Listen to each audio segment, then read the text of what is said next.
Republican Senator James Lankford of Oklahoma is a member of the Senate Intelligence Committee and the Homeland Security and Governmental Affairs Committee. He joins us from Capitol Hill for an interview you'll only see on CBS this morning. Senator, good morning. Good morning to you.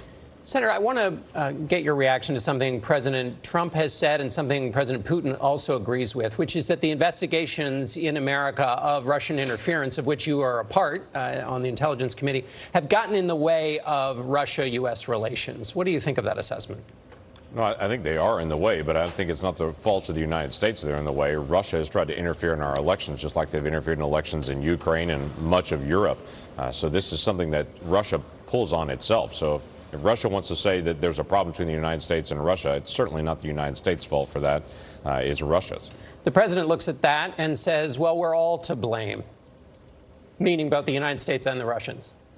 Well, I would disagree with that. I would say that there are individuals that obviously want to be able to bring up issues here and try to be able to divide us as two countries. But Russia, clearly, their human rights violations, what they've done in Syria, attacking hospitals, what they've done in invading Ukraine, Crimea, the nation of Georgia, assassinations into the UK. Clearly, this is a Russia that doesn't have the same value set that we have. And if there's a division, it's because we absolutely do not understand the Russians and how they behave and how they mistreat humanity, whether it be freedom of the press, open, free, independent courts. They are completely dissimilar to us. Senator, is it normal for a U.S. president to even consider the idea of turning over a U.S. civil servant, in this case a former Russian ambassador Michael McFaul, to a U.S. adversary like Russia? Is that normal?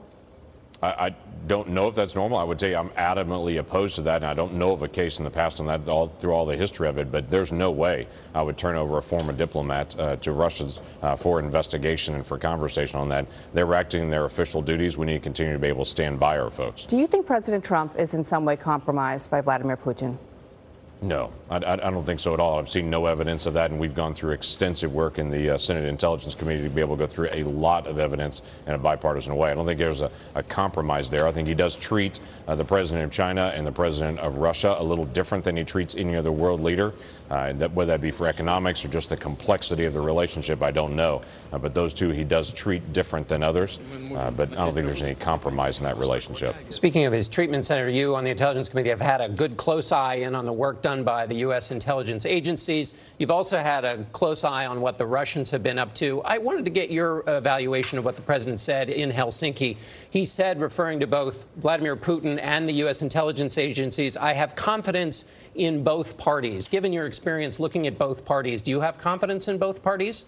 I have absolute confidence in what is happening in the U.S. intelligence agencies and what they're doing and how they're trying to be able to do it. They work very hard to protect the privacy of Americans, but be very aggressive about trying to pick up information about our adversaries and any attacks that they may have coming towards us. So I, by far, trust more our U.S. intelligence agencies. Are you frustrated with the verbal gymnastics that we've seen the last couple of days, where would means wouldn't, no means no more questions, as opposed to the answer to a question? What are you thinking about this whole tone that we're watching as it all plays out for the last couple of days? Well, it is obviously odd to be able to watch as we walk through this for the last several days on it. But I would tell you, I watch actions as I do more than words on anything. When I know what's happening with the Department of Homeland Security here and what they're doing to protect our election systems, what's happening in the intelligence community and what they're doing in our systems, that's extremely important. Our DHS has been by far more prepared for the 2018 than what they were for the 2016 elections. Security clearances in each state, trying to be able to work through the process to protect the elections.